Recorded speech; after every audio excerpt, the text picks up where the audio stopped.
Alright, so we're doing some goofy stuff. The front wheels fit the body fairly well, but the rear does not. So, here's what I'm doing. Gonna flash off for a minute.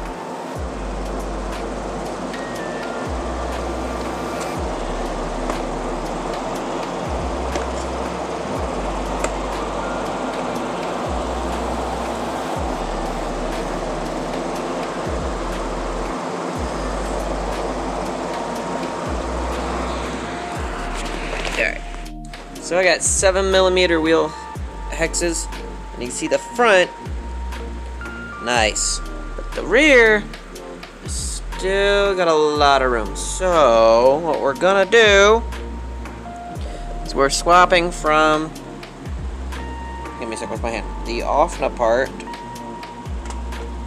to the HPI RS4 part. And what I'm gonna end up having to do is I'm going to trim this part so it will be the same width as this part, and that will push the wheel out farther using these parts. It'll push the wheelbase in the rear out just enough to where we want it. So I'm gonna trim now. I think this is like 14.5mm, and it's like 12.5. So I gotta take about 2mm off of there.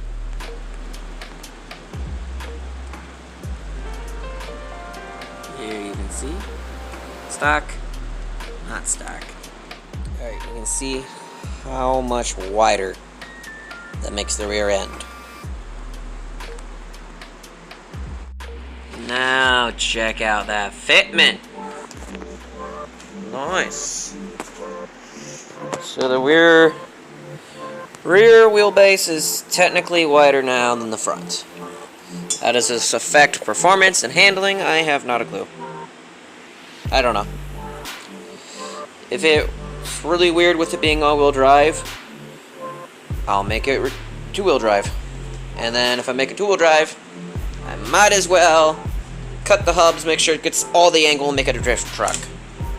You know? So, yeah.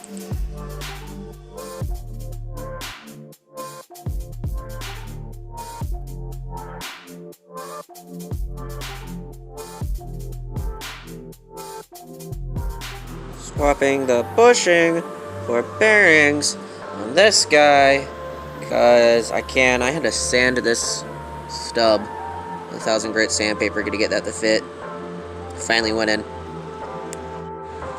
Yeah, man. Look at that drop. That gold.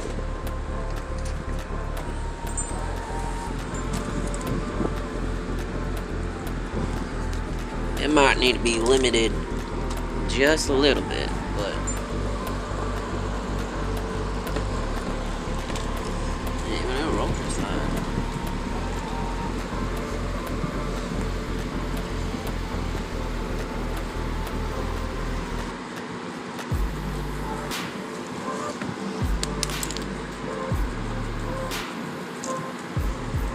Alright, allow me to explain everything I've done. I've added lights to the light bar, and I've added blinkers. Let me turn on the car to show you. It's never easy to do.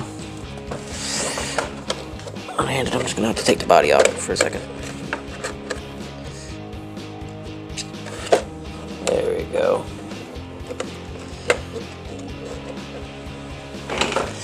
Come on now. Yeah, whatever. Body's up on here. That's all that matters. It's enough to show you. Okay. So, light bar and blinkers. Not bad. But that's just lights. To show you everything else we've done on here. Me, whatever.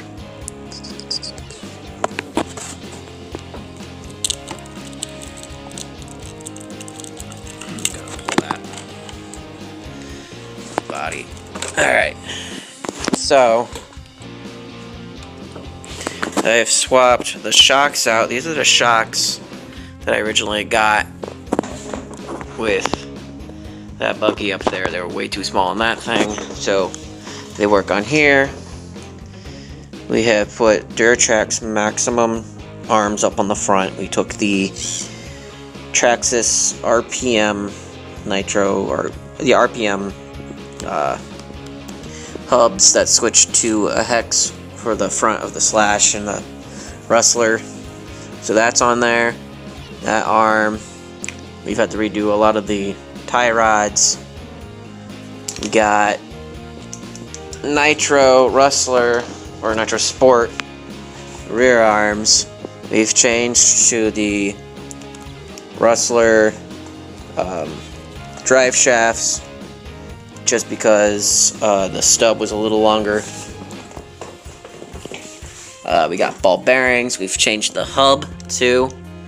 So we've basically just swapped the whole rear end to Nitro Sport. I think there is an 8mm hub on this, on the rear.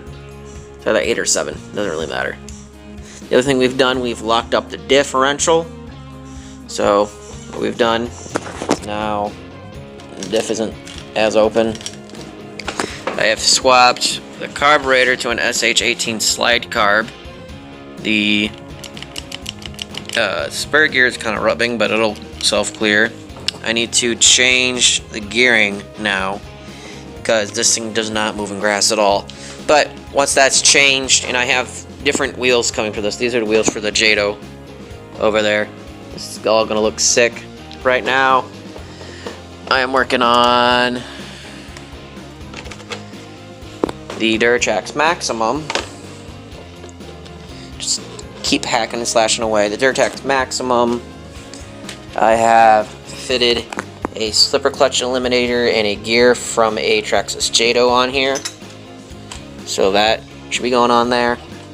I've got this Hyper 12 engine going on here, and I've had to modify the setters to use the MIP Stinger.